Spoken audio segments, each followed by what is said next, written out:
ओम नमः शिवाय, ओम नमः शिवाय, ओम नमः शिवाय। दोस्तों, मैं आज आपको पितरों की मुक्ति व पितरों की शांति के उपाय बता रहा हूँ।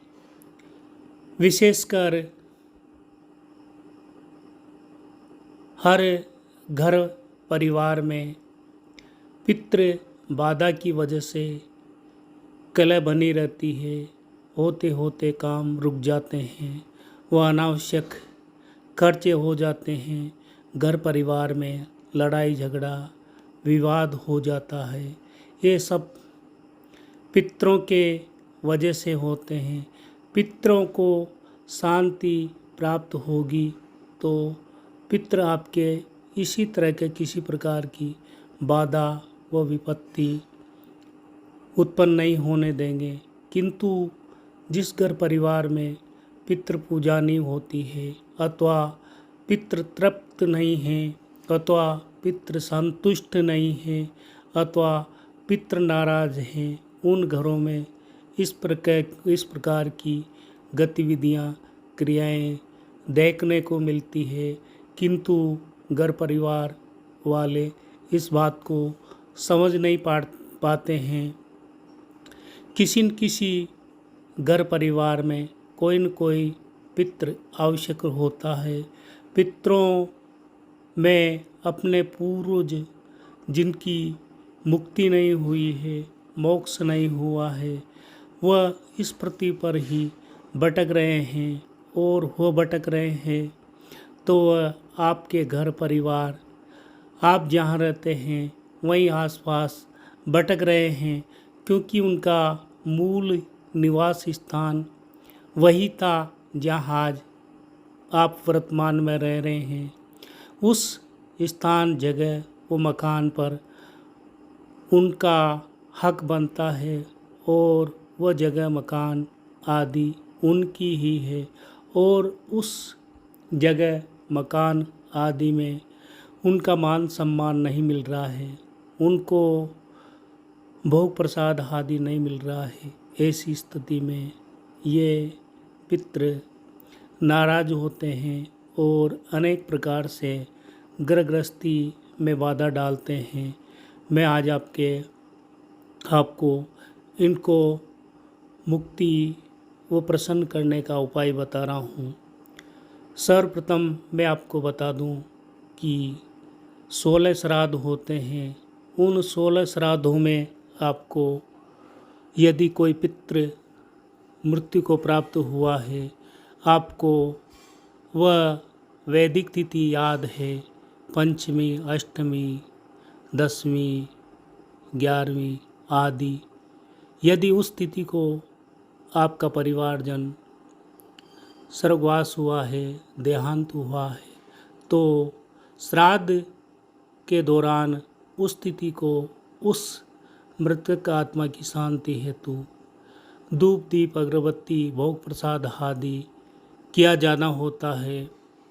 यदि आपको पूर्वजों की मृत्यु तिथि याद नहीं है अथवा अनजान हो कि किस तिथि व किस दिन पितृ शांत की मृत्यु हुई थी आदि स्थिति में 16 श्राद्धों में आश्विनी कृष्ण पक्ष की अमावस्या के दिन आपको पूर्णिमा होती अमावस्या आती है और उस अमावस्या के दिन आपको पितरों को प्रसन्न करने के लिए भोग धूप दीप अगरबत्ती भोग प्रसाद आदि अर्पण करना होता है। इसके लिए आपको अमावस्या के दिन स्नान आदि से निवृत्त होकर पितरों के नाम का भोजन तैयार करें। भोजन में खीर व पूड़ी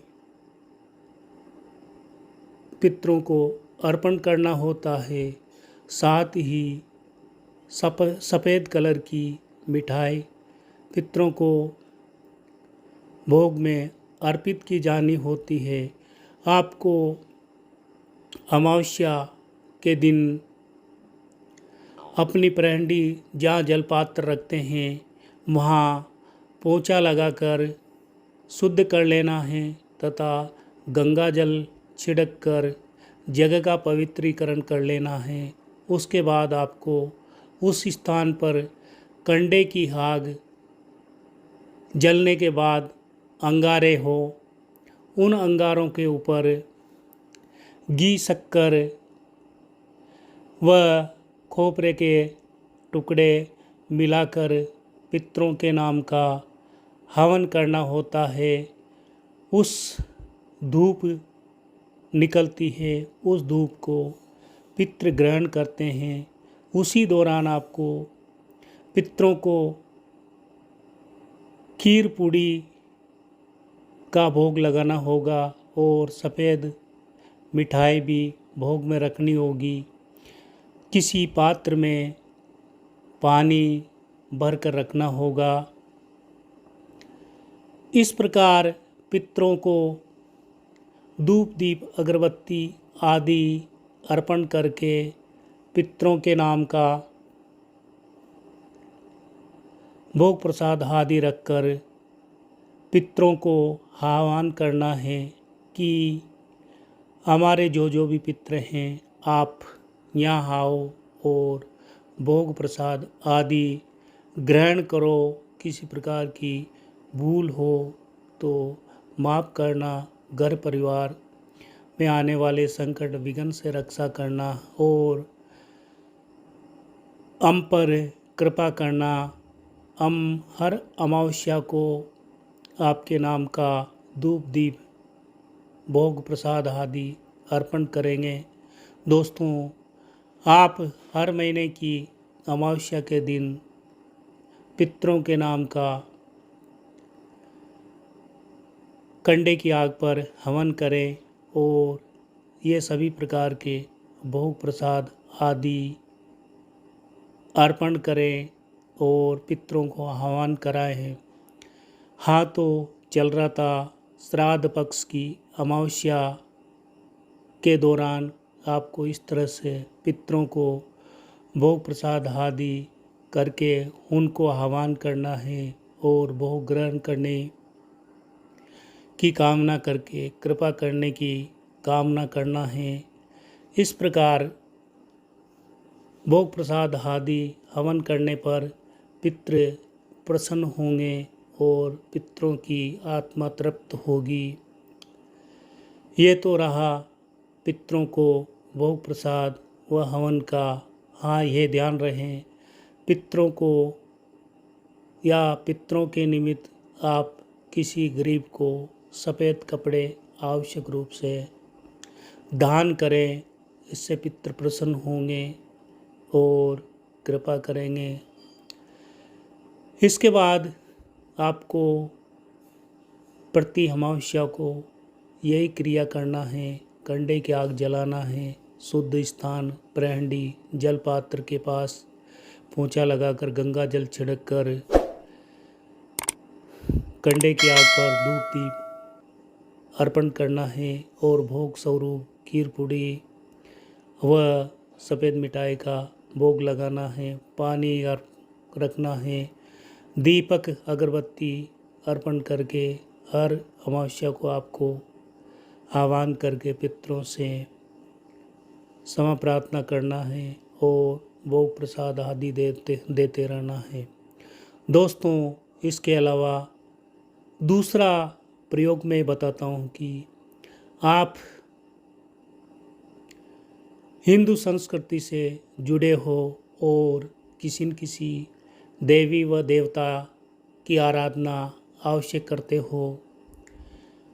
आप प्रतिदिन देवी देवता की आराधना करते हो, दीपक अगरबत्ती करते हो और मंत्रमाला जाप करते हो, किंतु श्राद्ध पक्ष के दौरान यानी भाद्र महीने की शुक्ल पूर्णिमा से अश्विनी महीने की कृष्ण पक्ष की अमावस्या तक 16 दिन के श्राद्ध होते हैं। उन श्राद्धों के दौरान आप जो भी मंत्रमाला जाप करोगे, वह संकल्प लेके मंत्रमाला जाप करोगे कि मैं अमुक गोत्र, पिता का पुत्र, माता का पुत्र, मैं श्राद्ध के दौरान 16 दिनों में जो भी मंत्रमाला जाप कर रहा हूँ, वह समस्त मंत्रमाला का पुण्य वो फल मेरे पितरों की तृप्ति, शांति, वो पितरों की मुक्ति तथा पितरों के कष्टों की मुक्ति हेतु मैं पितरों के नाम का अर्पित करता हूँ। पितरों को मोक्ष प्रदान करने की कामना करता हूँ और मेरे सारे मंत्रमाला का पुण्य फल प्रताप पितरों के नाम समर्पित करता हूँ। ये संकल्प आपको हाथ में जल व अक्षत्र चावल लेकर करना होगा। हाथ में जल व चावल लेकर ये संकल्प आपको बोलना है और श्राद्ध पक्ष के 16 दिनों के अंतर्गत जो भी आप मंत्रमाला जाप करते हैं, उसका संकल्प पितरों के नाम समर्पित करें। यदि आप श्राद्ध पक्ष में 16 दिन नहीं कर सकते तो अंतिम श्राद्ध अश्विनी कृष्ण अमावस्या के दिन अंतिम श्राद्ध के दौरान आपको यही संकल्प लेना है कि मैं अमुक, मेरा गोत्र, मैं पिता का पुत्र, माता का पुत्र, अमुक स्थान निवासी, मैं अपने देवी और देवताओं के नाम की जो मंत्रमाला जाप करूँगा, वो सब मंत्रमाला का पुण्य फल व प्रताप मेरे पितरों की मुक्ति व पितरों की कष्ट निवारण एवं पितरों को मोक्ष प्रदान करने हेतु अर्पण करता हूँ। ऐसा आपको संकल्प लेकर अपने पूजा स्थान पर अपने देवी देवताओं को स्नान आदि कराकर भोग प्रसाद आदि अर्पण करके धूप दीप अगरबत्ती जला करके ये संकल्प लेना है और मंत्रमाला जाप करने बैठ जाना है। दोस्तों, इस मंत्रमाला और संकल्प का प्रभाव से आपके पितृ संतुष्ट होंगे। उनको इस संसार में होने वाले किसी भी प्रकार के दुख व कष्टों से शांति प्राप्त होगी और पितृ आप पर प्रसन्न होंगे और पितरों की कृपा होगी। आपके घर व परिवार में किस प्रकार की विघ्न बाधाएं व संकट पितृ आने नहीं देंगे। इसके अलावा आप तीसरा उपाय मैं आपको बता रहा हूँ। आपको श्राद्ध पक्ष की अमावस्या को अंतिम श्राद्ध के दौरान शिव मंदिर में जाना है और शिव मंदिर में भगवान शिव की पूजा करना है। धूप दीप अगरबत्ती भोग प्रसाद आदि शिव जी को अर्पण करके वहाँ पर अपने पितरों की शांति व पितरों के मोक्ष प्रदान करने व पितरों की मुक्ति हेतु महामृत्युंजय मंत्र की एक माला जाप करना है। महामृत्युंजय मंत्र इस प्रकार से है: ओम त्र्यंबकम यजामहे सुगंधिम पुष्टि वर्धनम उर्वारुकमिव बंधनान् मृत्युर्मोक्षे मामृतात्। ओम त्र्यंबकम यजामहे सुगंधिं पुष्टिवर्धनम उर्वारुकमिव बंधनान् मृत्युर्मोक्षे मावर्तात्। दोस्तों, ये था महामृत्युंजय मंत्र। उसके बाद शिव जी के सामने आपको मैं मंत्र बता रहा हूँ पितरों के मोक्ष हेतु। इस मंत्र की यथासंभव समय की उपलब्धता हो तो एक माला जाप करें, अन्यथा कम से कम शिव मंदिर में शिव जी के समक्ष आपको इस मंत्र को जाप करना है। ओम जुम हरिम क्लीम पितृमोक्षम क्लीम हरिम जुम नम। ओम जुम हरिम क्लीम पितृमोक्षम क्लीम हरिम जुम नम। ओम जुम हरिम क्लीम पितृमोक्षम हरिम क्लीम जुम नम। दोस्तों, इस मंत्र से आपके पितरों को मोक्ष प्राप्त होगा और पितरों का इस संसार में भटकना नहीं होगा। आप पितरों की मुक्ति व पितरों की शांति के लिए मैंने 3 प्रयोग बताए हैं। उन तीनों प्रयोगों को श्राद्ध पक्ष के अंतिम दिवस अमावस्या के दिन आवश्यक रूप से करें। यदि संभव हो सके और समय उपलब्ध हो तो पूरे 16 दिन श्राद्धों के दौरान भी आप ये क्रिया कर सकते हैं। देखना आपके ऊपर पितरों की कितनी कृपा होती है और पितृ कितने प्रसन्न होते हैं और कितने पितरों की मुक्ति होती है। ये सब परमपिता परमात्मा के ऊपर है। आप अपना कर्म करें और ईश्वर से आराधना प्रार्थना करें। शिव के समक्ष की गई आराधना का फल आवश्यक रूप से आपके पितरों को प्राप्त होगा और पितरों की मुक्ति होगी, पितरों का मोक्ष होगा।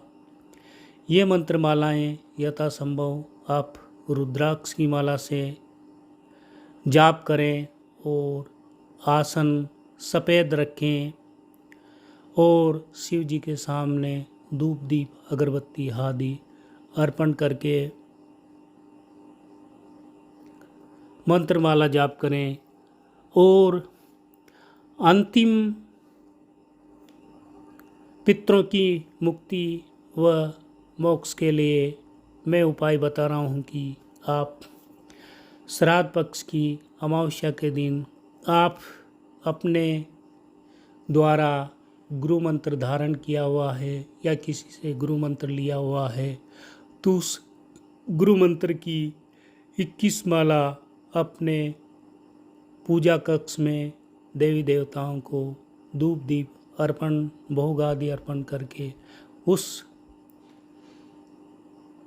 गुरु मंत्र की 21 माला पितरों की मुक्ति व मोक्ष के लिए आवश्यक रूप से जाप करें। आपके जीवन में अपार खुशियाँ पितृ प्रदान करेंगे व भटके हुए पितरों को स्वर्ग में स्थान प्राप्त होगा। आवश्यक रूप से श्रद्धा और विश्वास के साथ करें और यथासंभव हर महीने की अमावस्या को पितरों के नाम कंडे की आग पर धूप दीप आदि भोग प्रसाद आदि अर्पण करके पितरों को आह्वान करें और पितरों से क्षमा प्रार्थना करें। आपके जीवन में आपकी हर कठिनाइयाँ और समस्याओं का समाधान आवश्यक रूप से प्राप्त होगा। अनेक लोग ऐसे हैं जिनका बनता काम बिगड़ जाता है, रुक जाता है। यहाँ तक ऐसा भी देखा गया है कि कुछ परिवारजनों के शादी योग्य पुत्र पुत्री होते हैं, उनके शादी ब्याह नहीं हो पाते हैं, वो शादी ब्याह में अड़चन आ जाती है और सगाई संबंध भी हो जाता है तो वो सगाई संबंध भी टूट जाता है। यहाँ तक पितृ नाराज होते हैं तो घर परिवार की आर्थिक स्थिति धीरे धीरे दयनीय हो जाती है और कुछ लोग पितरों के शांत करने के लिए तांत्रिकों का तंत्र प्रयोग कराते हैं तो पितरों का बंधन करा देते हैं। पितृ उससे कुपित होते हैं और पितृ उस घर परिवार को बर्बाद कर देते हैं। दोस्तों, हमेशा ध्यान रखें, पितृ ये सोचना कि आपके घर वो परिवार के सदस्य हैं, पितरों को शांत करने, वो पितरों को बंधन कराने के लिए किसी भी प्रकार का तांत्रिक प्रयोग आदि कभी नहीं करें। पितरों के प्रति श्रद्धा भाव बना रखें और यथासंभव यदि आप अपने घर परिवार में अपने इष्ट देव की पूजा आराधना करते हैं, धूप दीप अगरबत्ती करते हैं तो उस दौरान पितरों को आवश्यक रूप से याद करें और पितरों से धूप दीप अर्पण करने की कामना करें। आवश्यक रूप से पितृ प्रसन्न होंगे। ओम नमः शिवाय, ओम नमः शिवाय, ओम नमः शिवाय।